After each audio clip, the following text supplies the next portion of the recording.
Hello, I'm Rachel Jones for the Finance News Network. Joining me from Immutep is CEO Marc Voigt. Marc, welcome back to FNN. Thank you for having me. It's a pleasure. Now, Marc, can you briefly describe for us what Immutep is doing at this time? Sure. Immutep is a biotech company.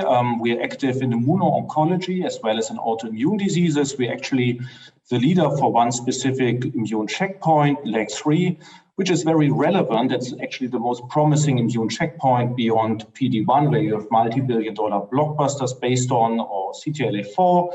And you see around the globe dozens of clinical trials with thousands of patients. So it's a good position to be in. And of course, we hope to deliver there. Now, last time we spoke was around the middle of this year. What has happened since then? Oh, quite a lot. So we have been reporting data at ESCO, which is a big clinical oncology conference in the US, and then ESMO in Europe, also around oncology.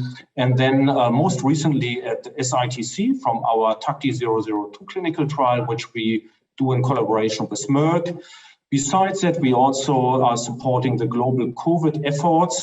So we are providing drug, eftilagimod, to a group at the University Clinic at Pilsen in Czech Republic.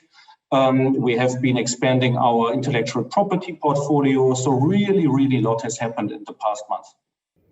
And can you explain the recent results at SITC in lung cancer and head and neck cancer and the subsequent financing there? We reported data from the trial we do in collaboration with Merck, US Merck. So it's Keytruda plus eftilagimod alpha.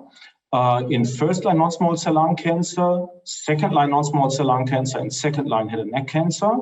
And the data was very well received. We actually, by and large, doubled the response rate you would typically expect with Keytruda alone. And this in different specific subgroups of patients, regardless where Keytruda is supposed to work or not. So it's actually pretty good. And this data is a robust basis for future clinical developments. We had discussions with our collaboration partner. We decided to go ahead in first-line non-small cell lung cancer. And also we will do a trial in first-line head and neck cancer.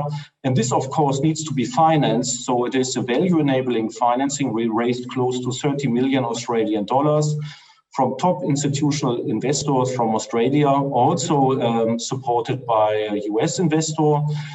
So I think it's quite a good raise, important for us. We extended also our cash reach till end of 2022 so that we can really focus on delivering good data to build on the data that we have and do not need to go back to the market in the next period of time. So it was pretty good, but really also a value-enabling raise.